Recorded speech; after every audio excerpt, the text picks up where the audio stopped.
Good, happy Sunday morning, everyone.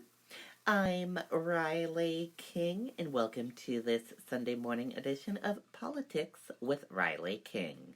Let's begin.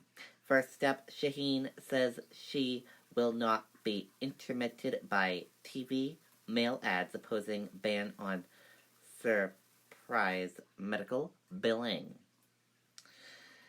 Dark Money Doctor Patient Unity Group opposes Shaheen-backed legislation pending in Congress.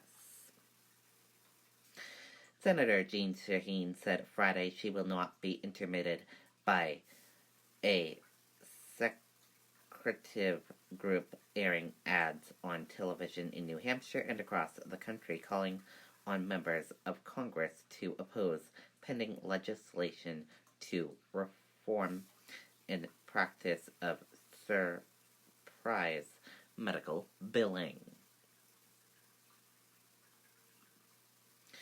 Martha Hennessy becomes third New Hampshire state senator to back Cory Booker for president.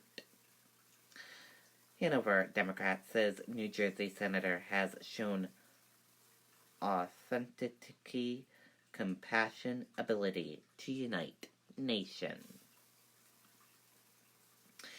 State Senate Jean Dischy tops post-debate endorsement list for Amy Klobuchar.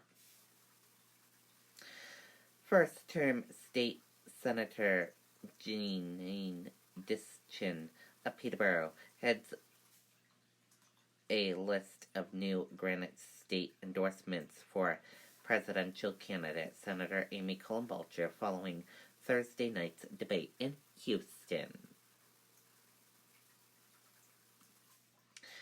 Biden sharply early in debate as he takes on Sanders, warned on health care. O'Rourke has breakout hell yes moment in call for mandatory AK-47 and AR-15 buybacks. Former Vice President Joe Biden aggressively took on his two top rivals on health care during the third presidential debate on Thursday night. And former U.S. Rep. Beto O'Rourke may have had a breakout night that elude him in the first two debates in making a strong case for an assault-style weapon buyback program. State Rep. Joel Martin endorses Kamala Harris after debate.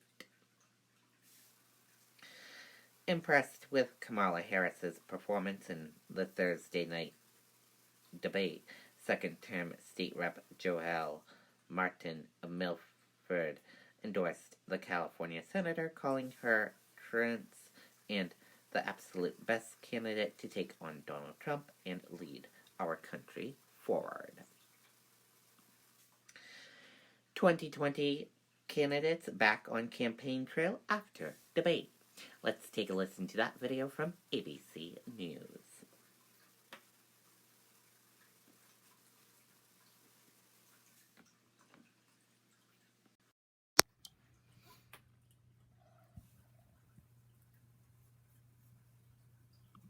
The Democratic candidates out on the campaign trail in force, looking to capitalize on any momentum they may have created at the latest debate. ABC's Kira Phillips is at the White House with that story. Kira, good morning.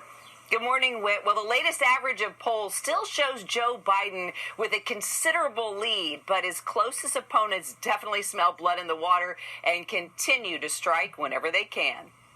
I think any Democrat in that stage can beat Donald Trump. This morning, candidates appealing to voters over the number one issue for Democrats, health care. Last night was the closest we came to a debate, okay? We actually had an open debate on health care. I was not pleased that Vice President Biden distorted what Medicare for All is. Biden, the party's early leader, who stayed in Houston, also butting heads with another candidate. Are you forgetting what you said 2 minutes ago? Being for it. Are you forgetting he said just 2 minutes ago? While greeting students at Texas Southern, Biden's campaign calling that moment a low blow by Castro. I don't view it as anything. I think he's got his facts wrong. President, releasing your medical records to address concerns Yes. by...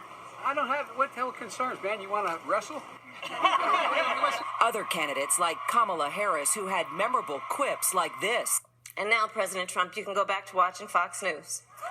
are just trying to gain traction, like here at this fundraiser in Chicago. We need a new commander-in-chief.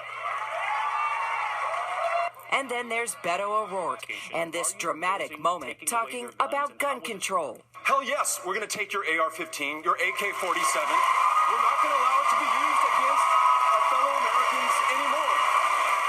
Generating new 2020 swag, while at the same time prompting Texas state lawmaker Briscoe Cain to tweet this apparent threat: "My AR is ready for you, Robert Francis." That tweet quickly removed by Twitter. And it's interesting, Whit, another move that was made by both the Biden and Castro campaigns yesterday was their email blasts.